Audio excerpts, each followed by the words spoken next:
OECD countries கிட்டத்தட்ட அந்த அமைப்புல எப்படி யுஎன்ஓ இருக்குதோ, யுனெஸ்கோ இருக்குதோ, அதே மாதிரி OECD அப்படின்றது ஒரு பெரிய அமைப்பு. கிட்டத்தட்ட வளர்ந்த நாடுகள்ல 38 நாடுகள் மெம்பர்ஷிப் உள்ள ஒரு நாடு, ஒரு அமைப்பு. அந்த அமைப்பு ஒரு சர்வே எடுக்குது, ஒரு ஆராய்ச்சியை மேற்கொள்ளுது. அந்த ஆராய்ச்சி யார் மூலமா நடக்குது அப்படின்னு சொன்னா, பிரிட்டிஷ் எக்கானமிஸ்ட் ஆங்கஸ் மேடிசன் அப்படின்றவரை தலைமையை வச்சு ஒரு ஆராய்ச்சி எடுக்கிறாங்க. கடந்த 500 ஆண்டுகள்ல எந்தெந்த நாடுகள் எல்லாம் உலகத்தினுடைய வல்லரசா இருந்திருக்குது அப்படின்னு சொல்லி அந்த ஆராய்ச்சியை மேற்கொள்ளும் பொழுது எல்லா ஆண்டுகள்லையுமே, எல்லா நூற்றாண்டுகள்லையுமே சைனா அமெரிக்கா இல்ல அமெரிக்கா சைனா மாறி மாறி வந்துகிட்டே இருக்குது.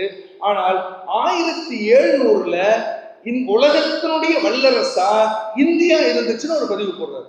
இன்னைக்கு நீங்க நெட்ல புக்கே இருக்குது, நெட்ல பார்த்தாலும் எடுத்துக்கலாம். அப்ப 1700ல இந்தியா உலகத்தினுடைய வல்லரசா இருந்துச்சா? இன்னைக்கு நான் சொல்றோம்